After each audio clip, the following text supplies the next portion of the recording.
अगर हम सोचें कि एक छोटा बच्चा लैंग्वेज कैसे सीखता है, तो सबसे पहले यही लगता है कि वह अपने माता पिता और आसपास के लोगों की नकल करके बोलना सीखता है।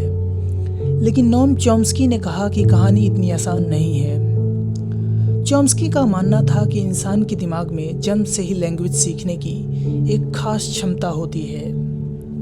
यानी हम बिल्कुल खाली दिमाग लेकर पैदा नहीं होते।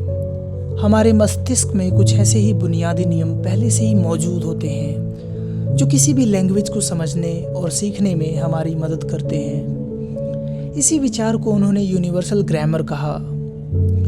उन्होंने एक बहुत दिलचस्प सवाल उठाया।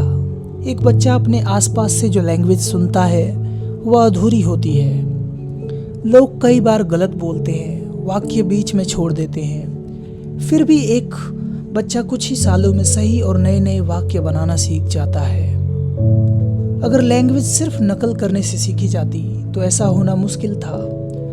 और एक बच्चा कुछ ही वर्ड्स से इनफाइनाइट सेंटेंसेस भी बनाना कैसे सीख जाता है।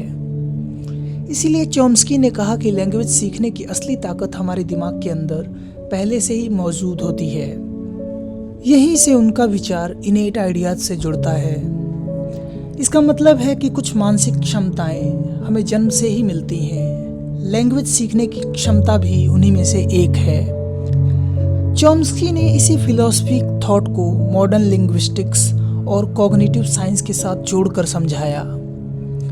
यही वजह है कि नोम चॉम्स्की का काम केवल लैंग्वेज साइंस तक सीमित नहीं रहा। उनके विचारों ने फिलॉसफी, साइकोलॉजी, आर्टिफिशियल इंटेलिजेंस और कॉग्निटिव साइंस जैसे एरियाज को भी गहराई से प्रभावित किया। और आज भी उनके सिद्धांत मानव मस्तिष्क और लैंग्वेज को समझने की सबसे महत्वपूर्ण नींव माने जाते हैं।